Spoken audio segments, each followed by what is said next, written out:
welcome to Pursue the Pull, the podcast that is geared towards helping people who are looking for a career change or for those who want to pursue their dreams and start their own business. Now, how do we differ from all of the other inspirational podcasts out there? Well, what we do is we interview people from a range of different industries. So if you want to start your own tech company, or you want to set up your own marketing agency or gym or yoga studio, whatever it might be, we have someone specific from that industry to tell you how to get started, the highs and lows, and most importantly, the truth. Now, we are one group, one community, and we have all of the answers. I am your host, Stacey Bevan, and today I have an amazing guest. Her name is Esther Ekoko, and she is a personal brand strategist. First of all, thank you so much for joining us, Esther. We're really excited about the insight you're about to give us. Thank you. Thank you so much, Stacey, for having me. I'm very excited to be here. Yeah, it's a pleasure. I'm excited too. So, look, before we go into the questions, I just want to give the audience a little bit of insight into what it is that you do, a bit of your background. So, you are a personal brand strategist and you've worked with 36 CEOs, entrepreneurs, and C-suite executives, helping them to build their personal brands for different purposes, whether that be to land clients, to raise investment, and to position them as authority figures in their niche. Now, you've worked with clients in the tech, e-commerce, beauty, personal care, media and TV, marketing, energy and construction industries. And also you've got many achievements, but I'll just name a couple. So you were recently named the UK chair of Club G100, which is a gender lens investing wing. You are a mom, so you've got a 3-year-old son.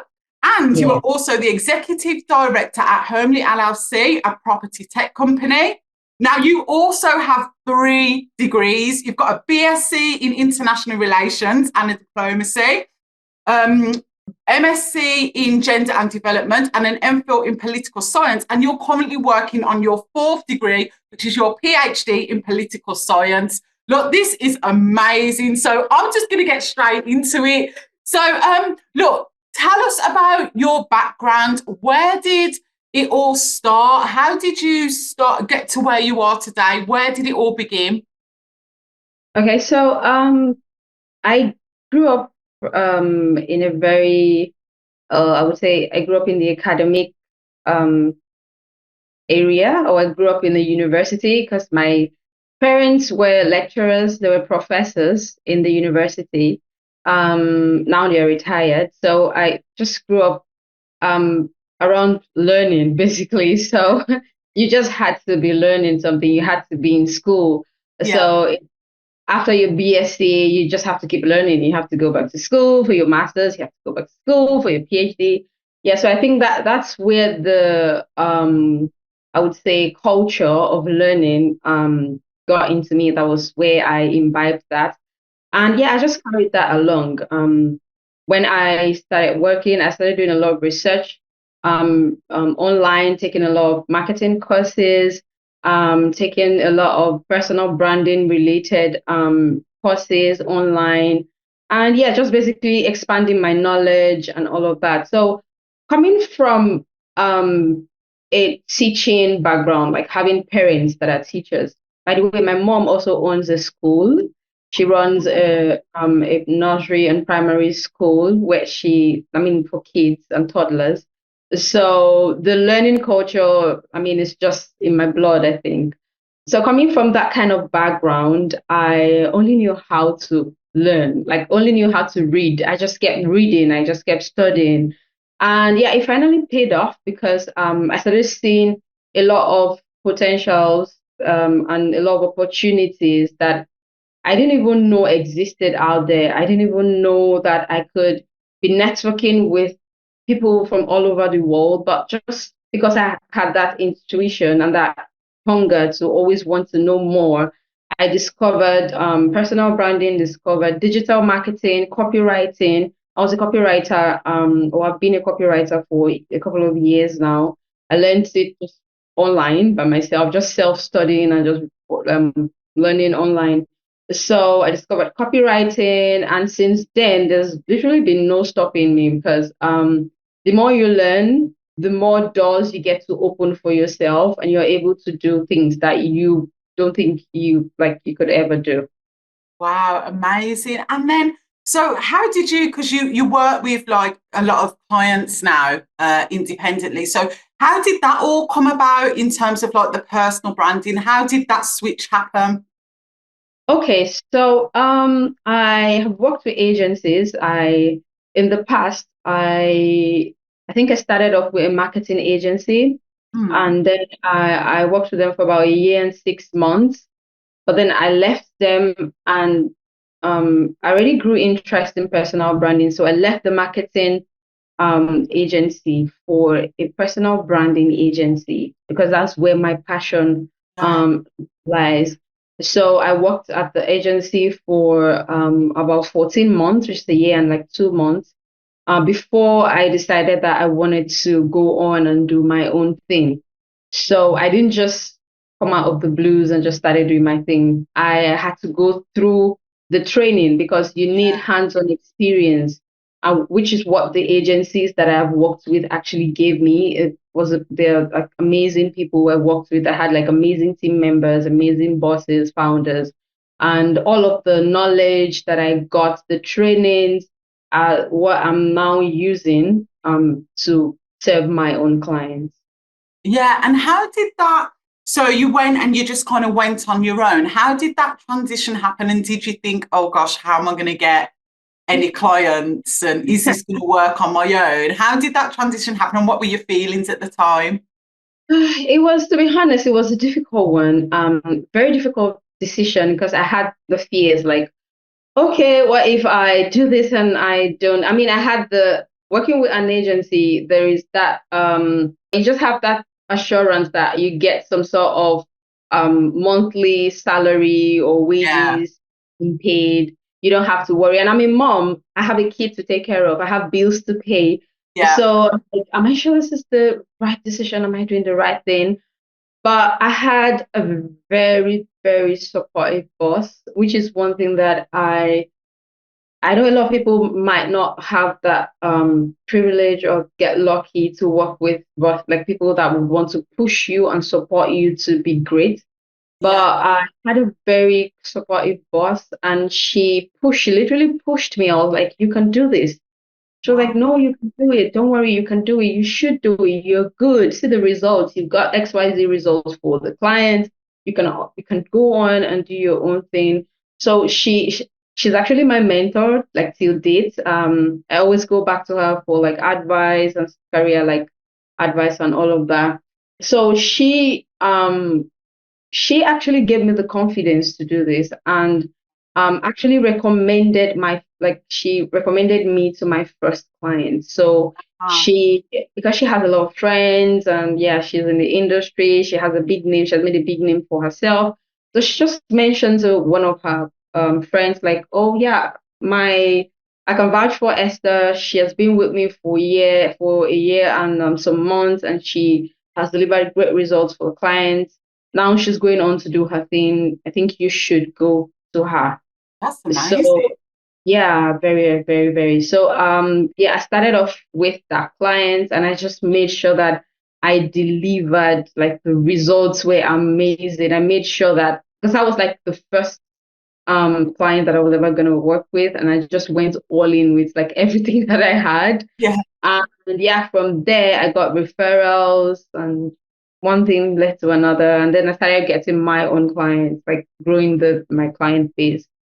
Wow. Okay. And did you have any like challenges during the period of now you're working for yourself? Is there anything that you've had as a challenge and you thought, oh, I'm going to just go back and work for a company. This is too much. I'm not gonna lie, even till now, some days I'm like, oh, Yeah. some days I'm like, am I not just gonna just quit this and go join an agency? Um, yeah, yeah, they've been really tough times, challenges. But then I think it comes with doing your own thing. I don't Yeah. think anything good comes easy. You just have to be resilient and keep pushing. So when I started, I had the challenge of um, not knowing what to charge. Am I undercharging? Am I overcharging? I had that, and I didn't have the structure yet. I didn't have Yeah. like a good structure of doing things. Like things were just all over the place. Um, Delivering results. Like I always do this from coming from the agency that I left. We always did monthly reporting. We had the system where we get feedback to clients. Yeah. And I struggled with that because I couldn't put together my own structure of doing that reporting. So at the start, it was rough, but like I said, you just have to keep pushing, keep trying Yeah. to get better. And that is why it's kind of important to have a mentor. Because, like I mentioned, my former boss is my mentor. So I just went back to her, like, okay, these are the challenges that I'm having. Yeah. Even with the pricing, I'm like, I really don't know what to charge. I don't know if I'm overcharging or undercharging. And she just basically put me through and told me, this is what you need to do. This is what. And another challenge that I had was jumping on calls with really big clients, like Yeah. big companies, big organizations that wanted to raise investment.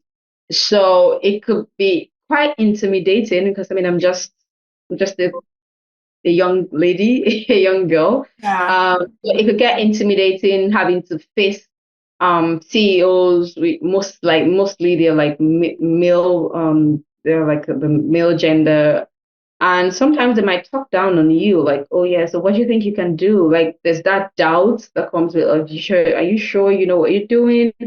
So yeah, that's the challenge. And I remember there was a time my mentor, my former boss, told me, she was like, hey, if you ever need me to join a call with you, I would do that. Like, just let me know. And because I told her, I'm like, I get nervous sometimes when taking this Yeah. call. Yeah, so she's like, don't worry, just let me know when you're having the call. Send me a link to the call and I'll just jump in or just jump right in. I don't have to say anything. I will just be quiet, but having like my strong presence there will maybe give you like an extra confidence boost. Yeah. Yeah, so those are just a few of the challenges that I've had. Wow. Okay, but you got through it. And so I've got a question for you from one of our audience. So you said that you've worked with founders who are interested in building a personal brand, but what do you mean by this and why is it important? Okay, so personal branding basically is just developing or building or trying to create some kind of image, a unique and consistent image or reputation of yourself online. So you're trying to create an online presence that reflects who you are and what you stand for. So now for founders, this means showcasing their expertise, their values, their achievements, and their personality to create some kind of positive impression in their industry and among their audience, the target audience. So that's basically that's just a brief summary of what personal branding is. And the truth, what people don't know is that whether you like it or not, you already have a reputation. People already perceive you some way online. So when you have a profile, people already have some kind of like perception about you. So personal branding is just tailoring that and making sure that they perceive you the way you want to be perceived. So it's just consciously making sure that your image or your reputation is what you want it to be professionally. And the reason why it's important, and there's so many reasons, or I could list a lot of reasons why um, people should build personal brands, not just founders, but everybody. Yeah.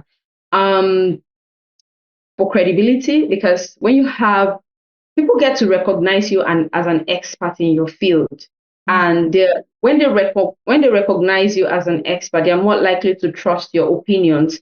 They are more likely to trust your product. So if you're a founder, you have a product, they're more likely to trust your product. They're more likely to trust your services if you run like a service-based business. Yeah, so for credibility and trust, also for differentiation, because the market is crowded. Like in the industries, the market is just crowded. So a personal brand helps you to stand out. It highlights what makes you unique and Mm. why people should pay attention to you over others. Like what makes you better than your competitors.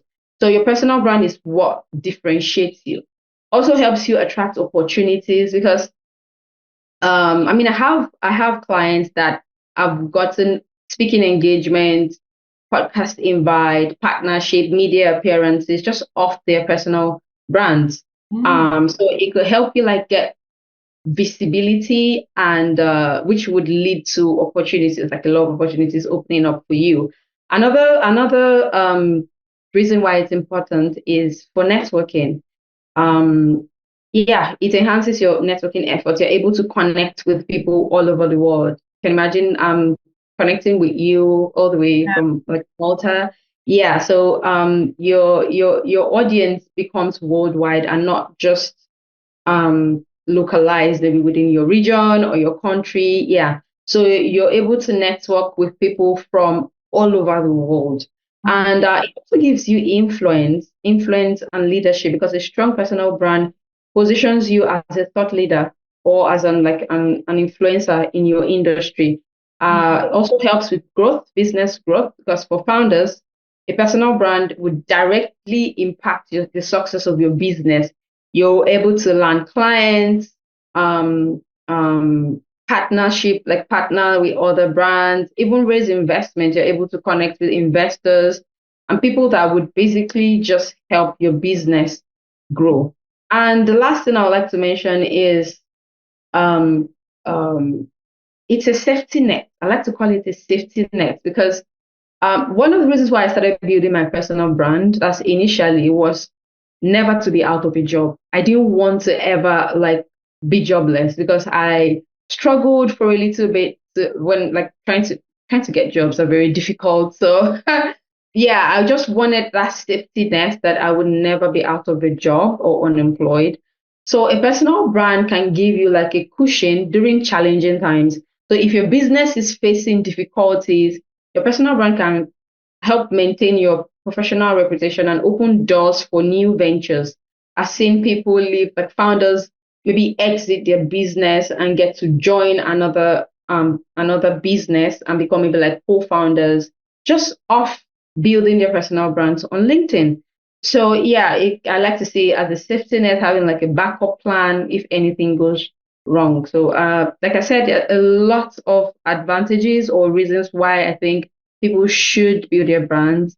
But yeah, these are just like the few that I would like to talk about. Yeah, and what are the steps that one would take initially to start building that personal brand? You know, if they're going into, becoming an entrepreneur and they wanted to start their business, what are the steps that they can take to start building that brand? Okay, so I think the first thing to think of is your goal. You need to have a goal. Like, okay, so what would be, you just ask yourself, what would be a big win for me off LinkedIn? Like, what do I want to get out of this? Yeah. So your goal is what would determine your objectives and you're able to tailor your strategy along that line. So when you have a goal, your goal could be anything. It could be maybe to get a job, to grow your business, to anything, absolutely anything. So when you have your goal, then you go on to create a strategy. Now, the reason why it's important to have a strategy is to be able to remain consistent because like I said, with personal brand or with personal branding, consistency is key. You need to be consistent with your tone of voice, with your messaging. Everything has to align. So you need a strategy for that. You need to have the goal. So from your goal, you'll be able to list the objectives. Like, okay, what am I trying to achieve from this? I want to grow my business. Okay. Once you've established that, to grow your business, what are the steps? Like, what are the things you need to do? Maybe you need to grow an audience of potential clients.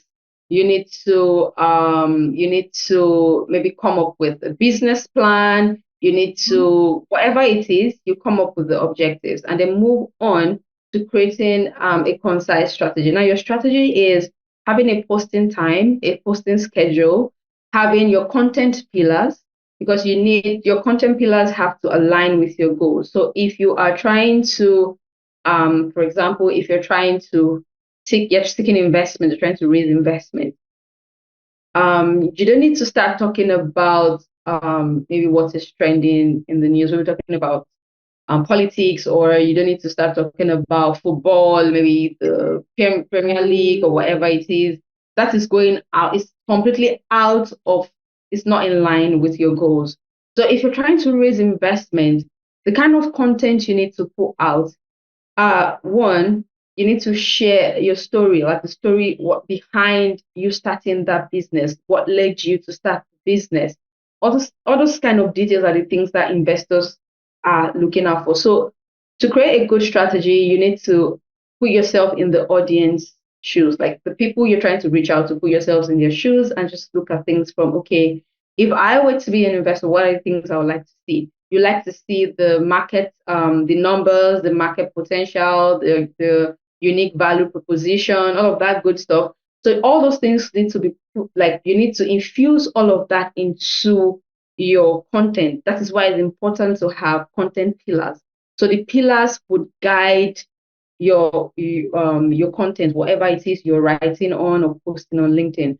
And like I mentioned, having a posting schedule, how many times you want to post online, how you're going to engage, who are people you're engaging with, your tone of voice. Do you want to sound professional? Do you want to be friendly? Do you want whatever the tone of voice is? You need to figure that out. And also to infuse your personality into that. So like I tell my clients, you don't need to, you can't pretend to be what you're not. So if your personality, if you're a laid back, relaxed, chilled kind of, I work with a lot of tech clients. So a lot of my clients are like tech guys, and most of the time they are just laid back, cool, chill guys, not very stuck up and professional. Yeah. So I always tell them it's good for us to infuse this into your content. So the kind of words that we use are not very uptight, that are very professional. We use informal, just that informal tone that comes with it. So those are just things that you need to figure out. And most importantly, before anything, you also need to optimize your profile. So if you want to build a personal brand, you have to make sure that your profile is optimized. Now, what do I mean by optimization? It means making sure that your profile is searchable, is visible, people can find you. By just typing in keywords, your name should be able to pop up. Yeah, so you need to optimize your profile. Have a clear banner that states what you do, state what your business does, or what you're trying to achieve. If it's a job, you need to state the kind of role you're trying to, or the kind of roles that you are open to and stuff like that. It has to be clear. Your banner has to be clear. You have to have clear call to action in your banner. Your headline also has to say exactly what you do. If you check my own LinkedIn headline, it says, I help you, or I book 3 investor calls for you. That just says that, it just tells you what I do. I don't, without saying too much. Yes, and you would also see maybe personal brand strategists. So I've clearly, anybody that sees that, you can already tell, oh, this is what she does. Yeah. So you need to be able to optimize your profile and make it clear so that people don't have to rack their brains to think of, oh, so what does she, I can't really understand what she's doing. Yeah, it needs to be very clear. So I think those are like the first steps. Those are the first things to do if you're interested in building a brand. Incredible. Thank you. And so you have already touched on this. Someone's asked about the initial steps for a startup company, what they need to kind of do to secure investment. You've touched on what investors actually look for, but can you elaborate on that a little bit? Okay. So as a startup, if you're trying to raise investment, I think the very first thing you should think about, the first thing that should come to your head is a solid business plan. You need a well-structured business plan because, nobody's going to invest in a business that doesn't have a plan. The first thing the investors would want to see is your business plan. Now, the business plan must have your market analysis, business model that's explaining how your business would make money, the marketing and sales strategy, your operational plan, financial projections, all of that, you need to have a very solid business plan. Now, once you have that, the next step would be to validate your idea. So most investors will ask you for an MVP. That's the minimum viable product. They want to see an MVP. Like, okay, have you tested your idea? You need to test and validate your idea. You need to put out the product, have like a testing, whatever, like a beta kind of thing that you put out to gather feedback from early users. So you put it out and make people use. It could be most likely free, just allow people use it. And from there, you are able to gather feedback.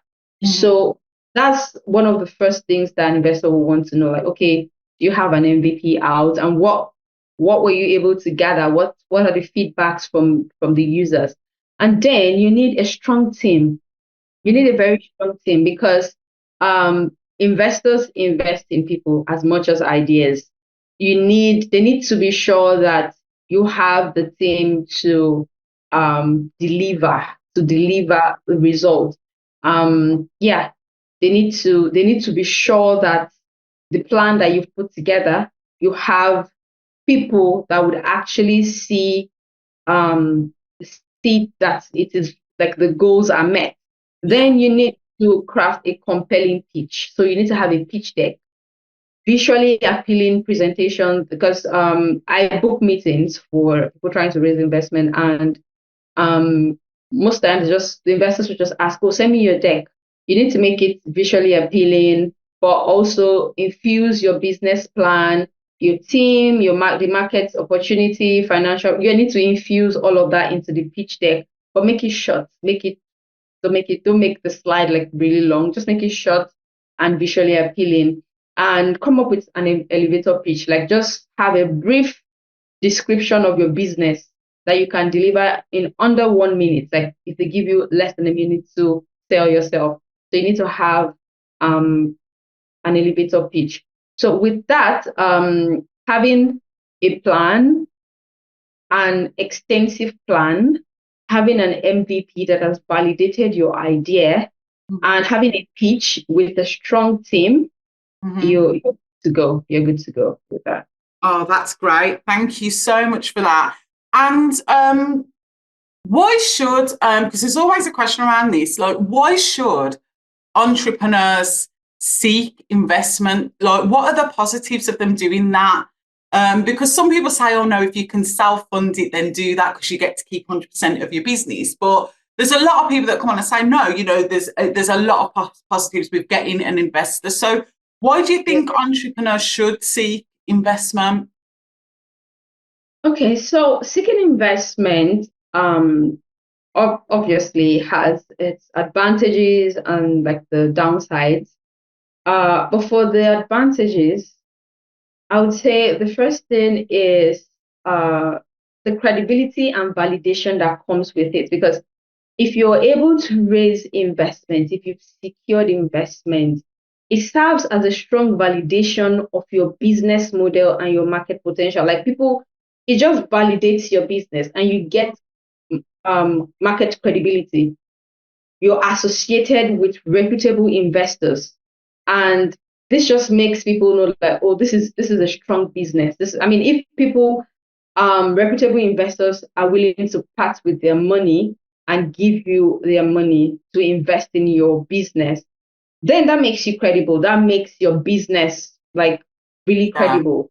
Yeah. So, and that will help you attract even more customers, attract partners. Yeah. So raising investment, or once you've secured investment, it just levels you up. Basically, it just takes you from here and just takes you there, because you're now seen as a very credible business. Then another obvious positive is the access to capital, like the growth acceleration. Now, investment helps you to scale your operations. You're able to hire the top talent, which self-funding or bootstrapping is okay, it's good, but you might be very limited with your finance. And obviously, you try to be practical, try to hire good people, but they might not be like the really top talent. But with investment, you're able to hire key top staff. You're able to invest in marketing. Marketing is not cheap.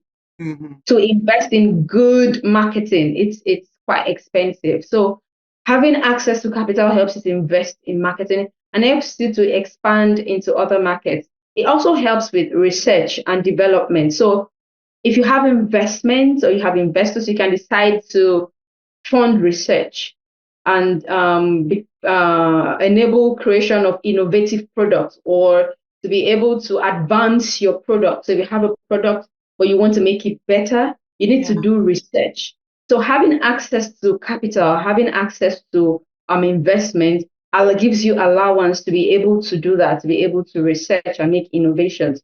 Another advantage is the mentorship that comes with it, the strategic guidance, because many investors, they bring valuable experience and insights. They are people that have been in the industry for decades and years, and it's not just about just getting like securing funding or getting money from them, but also the guidance and the mentorship. It helps you avoid, especially as a startup, it helps you to avoid common mistakes that you could easily make because you have mentorship, you have somebody advising you and guiding you, and also networking opportunity, because investors they often have extensive networks that can open doors for you, even new business opportunities and additional funding sources.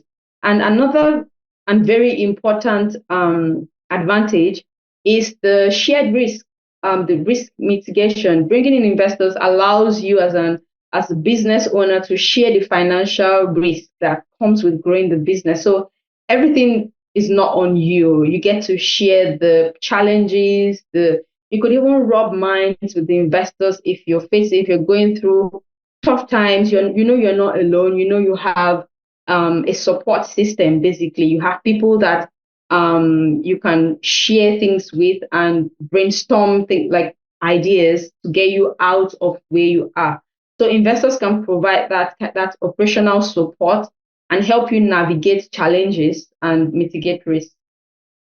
Wow. Okay. You kind of put that in a nutshell. That's really good, actually. So, in terms of like, I just want to ask you a question on, let's say you've got someone who's got a couple of business ideas, and because you're very strategic, what would you say they should look at in terms of, should they just invest in all the ideas, or do you think they should kind of pinpoint which one to start with and then bring in the other ideas after? Do you have any advice for people like that? Because I've got a lot of people who have more than one business idea, and some of them are doing like 5 different things, and sometimes it can be a bit scatty, but some of the ideas are really good. So do you have any advice for people that are kind of feeling a bit, overwhelmed at the moment? I think the first thing is to just think of the resources you have. Think of the resources you have. I want to assume that you don't have like endless resources, so you cannot just start work on all. You cannot just start work on like all your ideas. So what I would advise, if there is anybody out there in this kind of situation, is to start with the less risky one, like the one that even if it fails, would not cost you a lot. So if you start with that, you're able to learn. You learn from your mistakes. The truth is, starting a business is never easy. You're going to fail. You're going to mess things up. It's going to be messy at the start. I mean, I just started mine, and trust me, it's been messy. It's been just from one thing to another. Yeah. But that's the beauty of it. That's why it's a startup. That's the beauty of it. You learn. You start. You fail. You learn. You move. You keep growing. You keep growing. You learn. So.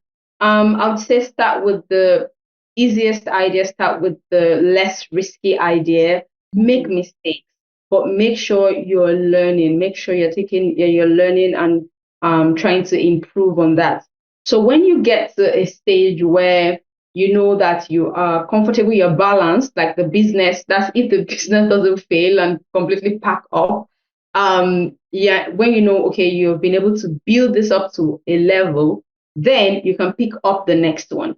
If you are a new founder, please don't rush into going like have just going fully into all your ideas. Yeah. Having one is overwhelming and it gets really messy. So just start with the easiest one, start with the simplest, the smallest idea you have, but make sure it's something you're also like really passionate about, because I think that's one thing that would help you navigate the trying times, the hard times. The passion you have for it is what will keep you going. So start with the easiest one, start with the one you love most, the one you love best. And yeah, just keep growing, keep making mistakes. And yeah, this Yeah. time was the starting point. That's great. And look, I've got two more questions. It's kind of one, but a two-part question. So, what advice would you give to people who want to start a business, but they have a lot of fear, or are they in the situation like kind of you and I, where, you know, they've got responsibilities and, you know, they're working a full-time job and they don't know how to make that transition because they're scared that, you know, they've got a family to look after and provide for. So what advice would you give to people who want to start their own business, but, you know, they do have this fear and self-doubt and these responsibilities? Okay, so the only advice that I would give is to take it easy on yourself. I mean, it's okay to transition very slowly. Not everybody would have the privilege or would be lucky enough to have a very supportive boss like I did. Yeah. So even if that means going from full time to part time, working maybe a less number of hours, and now using the remaining time to build your business, but Mm-hmm. then you're still earning, you're still making money, you're still employed, you're not just left with zero. And it's also very important to have some sort of savings. I would never advise you to just quit without maybe having some kind of financial backup. So I would, if there's anybody listening that wants to transition from being an employee to running your own business, I would say start with saving. Try to save up some money for yourself, because the first few months are going to be rough. The Yeah. first few months, you're not going to have like lots of clients. You might just have one. You might not even have any clients at all. So save Yeah. and transition slowly. You could just go from maybe working full time to working a number of hours every week. Maybe work 2 days a week and take the remaining 2 days to like focus on your business. Start with that.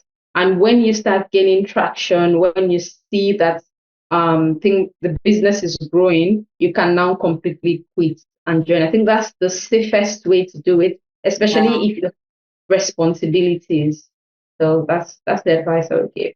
And what about the fear element? What would you say, you know, if someone was just waiting to go for it, but they were just so scared and worried So about, is it going to work? Is it not going to work? just go for it. Just go for it. Like, start scared. It's okay to be scared. Mm. Um, I think if you're not scared, then what you're doing it's not huge. Like, it's not really big, and you're not as invested in it. Because if you are really invested in it and you want it to succeed, there will be some elements of, oh my God, is this gonna work out? Mm. So it's okay to be scared. It's okay to have doubt. And yeah, just start scared. Start with the doubt. Just go for it. If it's gonna fail, it's gonna fail, and you're gonna come back and do it again. But I think we're always too scared of failing, and we forget that we learn more when we fail than when we actually succeed. If you want to do something and you do it and you succeed, you don't get to learn anything from that. But when you fail, you actually learn. When you're failing, you're learning. But if you're not failing, you're just stuck. You're on the same spot. You're not growing. That's the way I see it.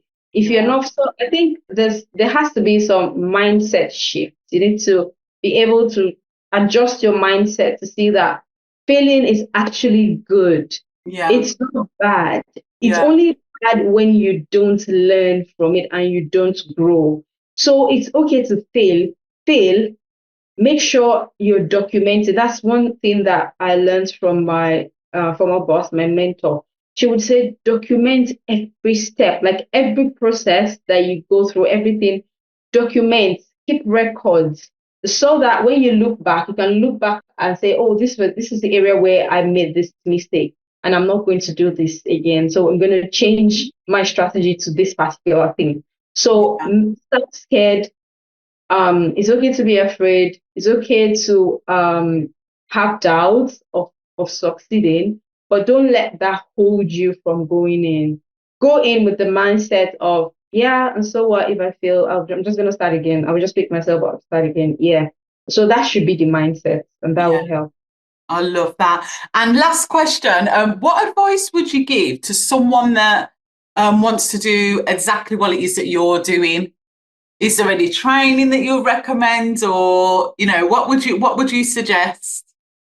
I think I would say if you have absolutely no idea or no knowledge of personal branding, I would say open a LinkedIn account, follow the right people, maybe follow me if you want, and kind of understudy other creators. I mean, there are a lot of amazing LinkedIn creators. I have a lot of them that are my faves. I have a lot of creators that I like what the post, I follow them. So just create a page on LinkedIn, a profile, follow people that you look up to, people that inspire you, take learnings from what they do. People post a lot of educational stuff on LinkedIn. You can learn a lot just on LinkedIn without even taking any courses and stuff. And I would say maybe go on YouTube.